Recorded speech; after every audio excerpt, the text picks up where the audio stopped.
Protest చేయదలుచుకున్నారు, government మీద pressure buildup చేయదలుచుకున్నారు, తప్పకుండా bus డిపోల్లో bus స్టాండ్లో ఎక్కడో కూర్చొని నిరసన చెప్పండి. ఏ వ్యవస్థకైనా సామధాన భేదాలు 41 రోజులు అయిపోయాం కదా. అరే 41 రోజులు చెప్తారు, 4 సంవత్సరాలు అయితే 3 సంవత్సరాలు అయితే 2 సంవత్సరాలు అయితేనే సమయకాలం.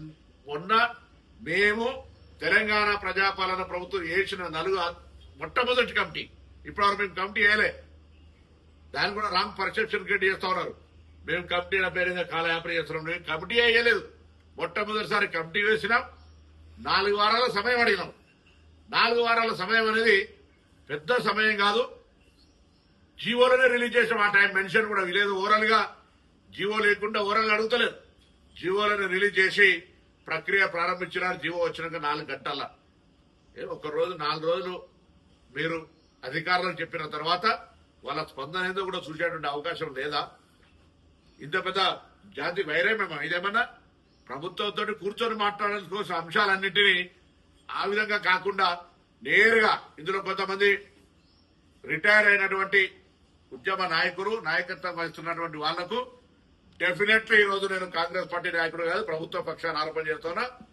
గతంలో నాయకత్వం వహించి ఆర్టీసీని నిర్వీర్యం చేసి ఎగ్జిక్యూటివ్ డైరెక్టర్ ని ఎండీగా పెట్టి సమ్మె చేస్తే మొత్తం డిస్మిస్ చేస్తామనేటువంటి మాటలు చెప్పి ఆర్టీసీని పూర్తిగా రోడ్ల పాలు చేసి ఎన్నికలకు ముందు ఇంటెలిజెన్స్ నివేదిక మేరకు ప్రజలు వ్యతిరేకంగా ఉన్నారని ఎటువంటి సంప్రదింపులు లేకుండా ఎటువంటి తోటి నిర్ణయం లేకుండా ఊరికేనే అందులో విలీనం చేసుకుంటున్నామని ప్రకటించిన తర్వాత కనీసం మేనేజింగ్ డైరెక్టర్ కూడా ఆనాడు సజ్జనార్ గారికి తెలియకుండా, ప్రిన్సిపల్ సెక్రటరీ తెలియకుండా ఆదరగా నోటిఫికేషన్ 2 రోజుల ముందు విలీనం చేసినటువంటి పరిస్థితి. అవును మ్యానుఫ్యాక్చర్ పెట్టమన్నారు. ఇవాళ కూడా పాజిటివ్ గా ఉంటాం, నెగటివ్ కాదు. ఇంపాక్ట్స్ చూస్తున్నాం. బాల్ ఫైనాన్స్ మినిస్టర్ గారి దగ్గరికి వెళ్ళింది. ఒకవేళ మీరు నాతో మాట్లాడే ఇబ్బంది అయితే నేను ఇవాళ రమ్మంటాను. అందరినీ ఫైనాన్స్ మినిస్టర్ దగ్గర కూర్చోబెట్టి మీ అంశాలన్నీ నివేదిక ఇప్పడానికి నేను సిద్ధం. పరస్పరమైనటువంటి స్పందన ఉండాలి. నేను రమ్మని ఇంత ఓపెన్ గా ఇన్విటేషన్ చేస్తా ఉన్నా. కూర్చొని ఆర్థిక శాఖ మంత్రి దగ్గర కూర్చోండి. ప్రజలు కూడా అర్థం చేసుకోండి. ఏం చేయాలి? మహిళలు ఉచితంగా ప్రయాణం చేస్తుంటే ఆ పార్టీకి నచ్చనంత మాత్రాన హరీష్ రావు గారు దానికి సంబంధించిన చంద్రశేఖర్ గారి మాటలు ప్రత్యక్షంగా మీరు అంతా చూసినారు. ఈ వ్యవస్థని అన్యాయమైనట్టుగా మాట్లాడే పరిస్థితి జరుగుతోంది. ఆర్టీసీ మీద కుట్ర జరుపుతా ఉన్నారు.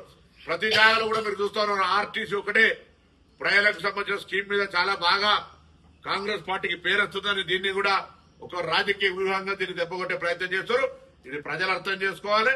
కార్మిక సంఘాలకు సంబంధించిన వాళ్ళు అర్థం చేసుకోవాలి. మేము మళ్లీ చెప్తా ఉన్నాం, ఎవరి మీద వ్యక్తిగతంగా ఎవరి మీద సంస్థ పరంగా ఎక్కడ కూడా అంశాల పట్ల వేరే ఇతరత్ర ఆలోచన లేదు.